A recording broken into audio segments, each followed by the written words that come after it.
Hi guys, it's Sherry. I hope that you are having a wonderful day. Let's do something so sweet and oh so cute. Y'all stay tuned.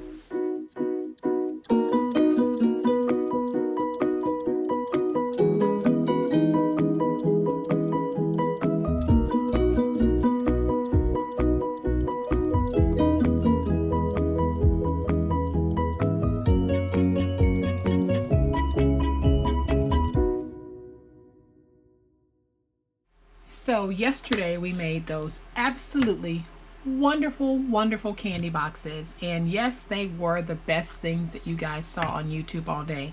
And today we are going to make a really super simple project so that y'all can really focus on making those larger boxes. This is going to be a quick and easy, and we are going to take a look at it right now.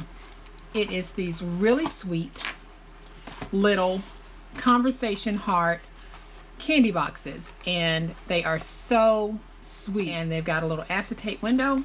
We fill them with candies or whatever little goodies you want to put in here. They're perfect for little soaps or other little things that you might want to put inside of your box, but they are so easy to make that I was able to make these 3 in about 15 minutes. So let's get started on making it. So to make this project, we're going to need a piece of paper that measures 6 by 9.5. I have this wonderful conversation heart paper that I got from AC Moore.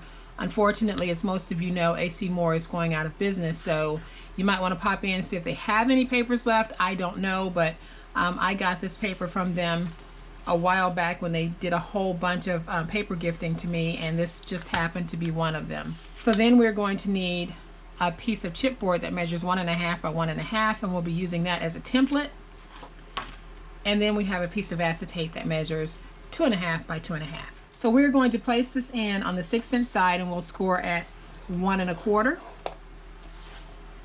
at 4, and at 5.5. So I'm going to make a score, and then I'm going to slide it over because my 5.5-inch mark is right in the center of this folding board, and sometimes it just doesn't give me what I need in terms of a straight line. So then we're going to turn it to the 9.5-inch side, and we'll score this at 1 1/2, 4 1/2, 6, and 9. And now we'll come back and fold and burnish our scores. Okay, so then we're going to have some pieces that we need to remove. We'll have a small square here, a rectangle here, and a rectangle here, and this will all be on that narrow flap, so we simply need to remove those pieces. So I'll come in and I'll just angle in at the bottom, and then I'll cut off at the score line, and I'll come to the top, and I can angle in here as well and remove this piece. So we're going to be left with this, and now we need to come back along the bottom, and we're just going to angle cut on both sides of all of our score marks that are on the bottom, because we want to have some nice angled tabs, and it'll look like that.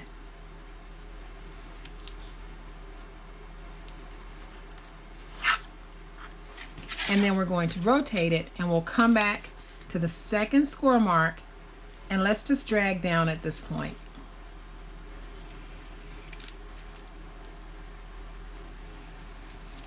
Just like this. So now we have our box starting to take shape, and now we need to come back and place our template so that we can cut out our acetate window. And the way that we know where to place our template is this side here will be the back side of the box, so we want to come over here and place the template in this larger window right here. Okay, and the way that I do my template is I just cut out a piece of chipboard to fit whatever size I want the template to be. And in this case, I cut out 1.5 by 1.5, and I am going to take this and place it as close to the center as I can get it.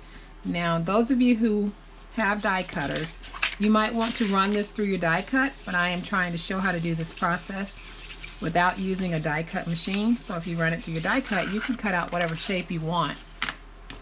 So now that I've got that down, I am just going to come back and cut out around this template.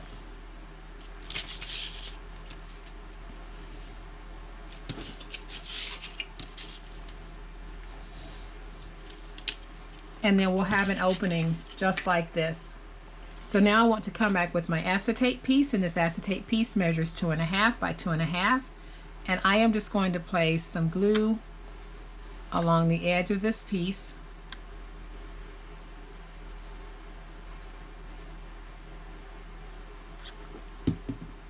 And then I'm just going to get it stuck down. And I'll just pat this. And eventually, in a few minutes, it'll be completely dry. So we're going to leave that just like that. The other steps that we need to do on this box. So this piece here is actually going to need to be trimmed, and I am going to trim it down to about 1/4 inch, just like that. And then I'm going to place some glue on it and fold it over, because I like to cover the edge of that acetate so that when I'm folding in my flap, it won't get caught on the acetate. So I make sure that I'm working that in very well, because I want everything to be nice and tight, and you can see how that gives you just a nice little opening. So now I'll come back, and on these two pieces here, these two smaller flaps, we are going to angle cut in on both of them and on both ends of it. And then I will come back and I'm going to just cut this in half, just like that. So let's do that on this side. So I'll angle cut in on both of those sides. And then I'll come back and I am just going to cut this in half. Your cut doesn't have to be straight. And now we're left with this. So now on this piece, I need to make sure that my little flap here has a nice little angle on it. Okay, so when you get ready to put your box together, you're going to want to come back and take this piece right here and put it in as if you're putting the box together. And you can see where that little bit hangs over. If that happens, then you need to come back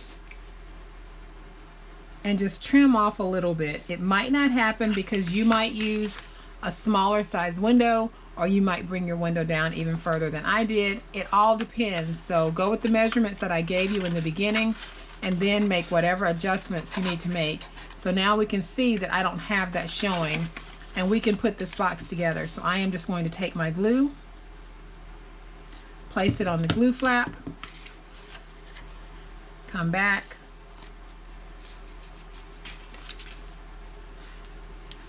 get that stuck down, and just like that, we have a nice little flat folded box, just perfect for this project. So now if we want to put it together, we just fold in our sides.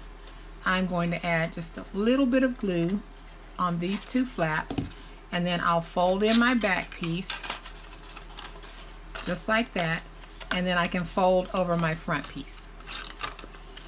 So now I'll come back with my glue, put glue on this piece, fold it over, make sure I've got everything nice and squared,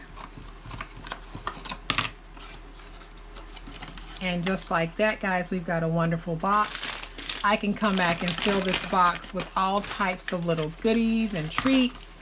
And then when we close our box, you can see how our flaps here fold, and we close our box and you don't see any of that showing there. And you could actually place some shredded paper in the way that I did on these, but I am going to come back with one of my little bows, place some glue on the back, and then I can take my bow and just stick it right there, give that a chance to dry. And now we have got these super awesome, quick and easy little Valentine's boxes that we can gift to family, friends, co-workers, whomever. They are so much fun and so easy to make. And guys, aren't these just delightful? You can make up bunches of these for your Sunday school class, for your kids' school, for the grandkids, whomever. These are just so quick and easy and so much fun. So I hope that you've liked this project, and if you have, please hit the like button. If you are not a subscriber to my channel, I would love to have you join my online crafting family. You guys have a great day, happy crafting, and we'll chat later. Bye.